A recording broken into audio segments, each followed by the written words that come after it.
guys, gempa apabila hari ini berita yang menarik untuk saya kongsikan, ya, kenyataan ataupun keputusan daripada Peguam Negara yang akan membuatkan Mak Lampir akan menangis tanpa air mata, dan ini adalah terima berita buruk, ya, berita buruk, ya, daripada pihak Peguam Negara apabila menolak permohonan beliau. Ya, jadi sahabat semua, tanpa buang masa, namun sebelum itu jangan lupa untuk terus support Orang Dapat Channel dengan cara tekan butang subscribe, like, dan share.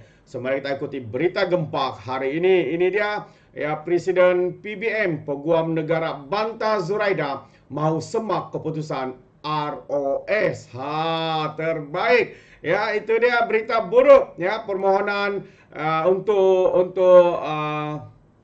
jawatan Presiden PBM, ya, yang mana Zuraida sebelum ini begitu gembira sekali, ya, karenanya sebab menjadi Presiden Parti PBM.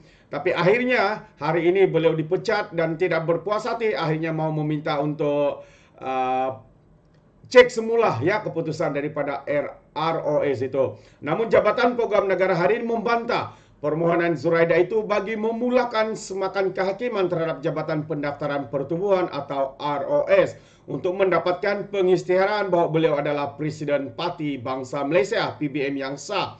Peguam Persekutuan M. Kogilam Bigai dalam hujannya memberitahu Mahkamah Tinggi di sini bahawa pertikaian dalam PBM adalah perkara dalaman untuk diselesaikan pihak terlibat. Mahkamah tidak mempunyai bidang kuasa untuk mendengar perkara itu kerana klausah penyingkiran di bawah Seksyen 18C dalam Akta Pertubuhan 1966, katanya. Peguam Muhammad Asmir Asruf yang mewakili Zuraida berujar bahawa pertikaian itu telah diselesaikan dan notis telah dihantar kepada ROS pada Oktober tahun lalu. Ya, bagaimanapun ROS tidak mengiktiraf, ya, sebagai Presiden Parti, kata lapor bernama.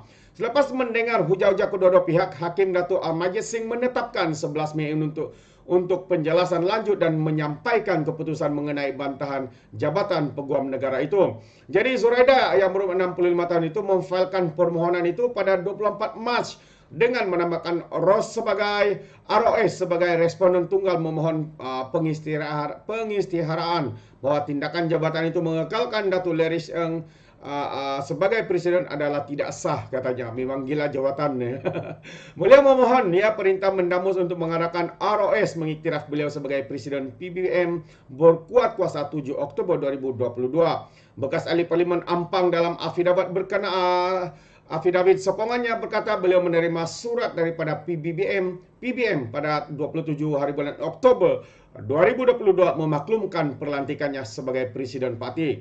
Namun Zuraida berkata beliau menerima surat daripada Parti bertarikh 19 Disember tahun lepas menyatakan sun mengisytiharkan dirinya sebagai Presiden dan menggantung keahlian Zuraida.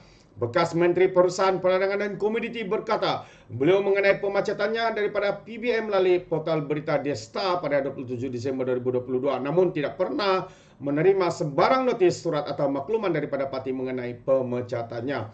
Wow, tidak henti-henti lagi, ya, Mak Lampir ini untuk merampas, ya, apabila sebenarnya cubaan mereka untuk merampas kuasa, merampas jawatan tertinggi sebagai presiden di PBM ini tidak berjaya dan akhirnya mereka dipecat dan kini mereka pula mau mencabar. Masih belum berpuas hati untuk maukan jawatan sebagai presiden parti PBM ini. Inilah sahabat semua, ya, apabila agenda lebih mendahului rakyat daripada diri sendiri.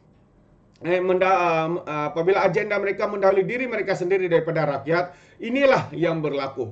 Hanya kuasa, hanya jawatan, wang ringgit yang dikejar. Tetapi kebajikan rakyat di luar sana hanyalah menjadi mainan bagi mereka.